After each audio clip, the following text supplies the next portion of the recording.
जिलों में लगातार बारिश का दौर जारी है और ऐसे में रायपुर के कई हिस्सों में भी तेज बारिश देखने को मिल रही है। मौसम विभाग ने 3 से 4 दिन तक बारिश का दौर जारी रहने का अनुमान जताया है। बस्तर और सरगुजा संभाग में भी मानसून की एक्टिविटी देखने को मिल रही है और मानसून एक्टिविटी का ज्यादा असर आने वाले दिनों में बस्तर और सरगुजा में देखने को मिलेगा, ये संभावना मौसम विभाग ने जताई है। तो ये तस्वीरें आप देख रहे हैं राजधानी रायपुर की खारून नदी की। खारून नदी भी इन दिनों उफान पर है और आप देखिए कि थोड़े ही दिनों की बारिश में खतरे के लेवल पर पहुंच जाएगी और ऐसे में आसपास के इलाकों में आप देखिए अलर्ट भी जारी किया गया है। खारून नदी उफान पर है, मौसम मेहरबान है, लेकिन कई जगह ये बारिश आफत बनकर भी बरस रही है। हमारे साथ सीधे दामिनी बंजारे राजधानी रायपुर से लाइव जुड़ रहे हैं। दामिनी, मैं चाहूंगी तस्वीरें आप दर्शकों को दिखाइएगा कि किस तरह के हाल हैं। खारून नदी उफान पर है, ये खबरें मिल रही हैं। मौसम विभाग ने आने वाले दिनों में क्या कुछ संभावनाएं जताई हैं?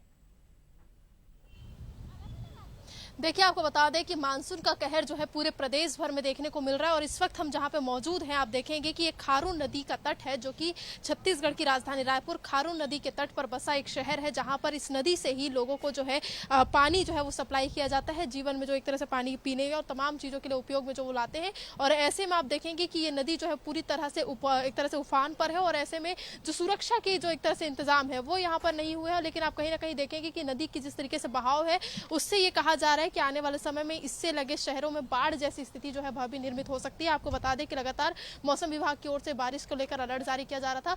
सरगुजा संभाग समेत बस्तर और तमाम अलग अलग जगहों पर जो एक तरह से अलर्ट है वो जारी किया गया था। और आपको एक ब्रिज की तस्वीर मैं यहाँ पर दिखाना चाहूंगी, जो कि खतरे का निशान आपको दिख रहा होगा।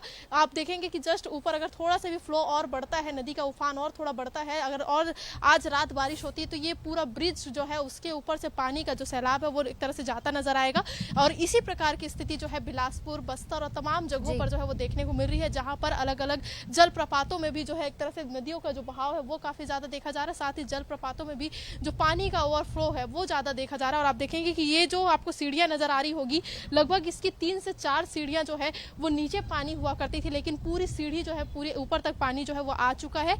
और ऐसा माना जा रहा है कि अगर लगातार बारिश और देखा जाता है तो आने वाले समय में इससे जो एक तरह से बाढ़ जैसी स्थिति हो वो राजधानी रायपुर के लगे शहरों में भी देखने को मिल सकती है। आपको बता दें कि मौसम विभाग का कहना है कि आने वाले वक्त में सावधानी तो लोग बरते ही, और मौसम के जिस तरीके से करवट ली है लगातार बीते कई दिनों से छत्तीसगढ़ की राजधानी रायपुर में बारिश हो रही है, उसका सीधा असर जो है अलग अलग जगहों पर पड़ता नजर आएगा। आपको बता दें कि कई ऐसे क्षेत्र हैं जहां पर जलभराव की स्थिति हो चुकी है, कई जगहों पर गाड़ियां जो है वो पलट रही है और कई जगहों पर घरों में पानी जो है वो घुस चुका है, क्योंकि लगातार राजधानी रायपुर में 3 दिनों से देर और रात तक जो है बारिश हो रही है और साथ ही सुबह से ही बारिश का दौर जो है वो शुरू हो जा रहा है। जी, निश्चित तौर पर दामिनी, जिस तरह की तस्वीरें आपने हमें और दर्शकों को दिखाई, ये साफ पता चल रहा है कि कुछ ही दिनों में जो बाढ़ प्रभावित इलाके हैं वहाँ के हालात और ज़्यादा बिगड़ने वाले हैं और देखना होगा कि क्या कुछ प्रशासन अब तैयारी इसे लेकर करता है। फिलहाल तमाम जानकारी के लिए आपका बहुत शुक्रिया।